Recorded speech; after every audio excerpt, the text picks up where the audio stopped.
Photo దిగండి sir ఇగో మనం పోయి హైదరాబాద్లో ట్యాంక్ బండ్ దగ్గర ఎట్లా నిలబడి దిగుతామో సింగపూర్ నదిపై బోట్లో ప్రయాణిస్తున్న రేవంత్ రెడ్డి అంటే ఫోటో దిగిండు. అంటే రేవంత్ రెడ్డి కారణం ఏంటంటే ఈ రాష్ట్రంలో సంబంధించిన సమస్యల కోసం, ఏది కాంగ్రెస్ పార్టీలో అంతర్గత సమస్యల కోసం, రెండు ఏంటంటే ఈ మంత్రి గారు విస్తరణ అయితే లేదు, ఈ నామినేట్ పోస్ట్ అయితే లేవు, ఇది ఆయనకు ఒక మనశ్శాంతి లేకపోతే ఒక ప్రశాంత వాతావరణం కోసం పోయి ఆయన టూర్ పోయిండు. ఆయన టూర్ పోయి 2-3 కంపెనీలతో ఫోటో దిగి రోజు మీడియాకి రిలీజ్ చేస్తున్నారు అంతే. మనిషి ప్రశాంతత కోసం అట్లా ఈడుంటే ఏమవుతుందంటే రోజు ఎమ్మెల్యేలు అందరూ ఇంటికి పోతున్నారట, నాకు మంత్రి పదవి కావాలి, నాకు మంత్రి పదవి కావాలి, నాకు మంత్రి పదవి కావాలి, కార్పొరేషన్ కావాలి, నామినేటెడ్ పోస్టర్ కావాలి, నాకు అది కావాలి, ఇది కావాలి. ఈ కాంగ్రెస్ ఎమ్మెల్యేలు ఇట్లున్నారు. తర్వాత కేటీఆర్ ఈ అరెస్టులు ఇడుండి ఇబ్బంది పడేది ఒకటి, జనాలకు 26కు అమలు చేస్తారు కాబట్టి ఊకే ఈడుంటే కొంత మనశ్శాంతి లేదు.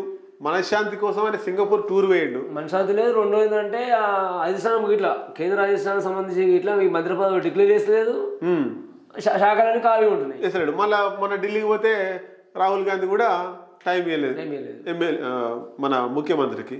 కాబట్టి ఈ ప్రెషర్ అంతా తట్టుకో ఎందుకు ఈడుంటే 2 రోజులు అట్లా టూర్ పోయిద్దామని చెప్పి సింగపూర్ టూర్ పోయిండు అంతే తప్ప ఏదో తీసుకొచ్చి తెలంగాణను మొత్తం బంగారు రోడ్లు వేసి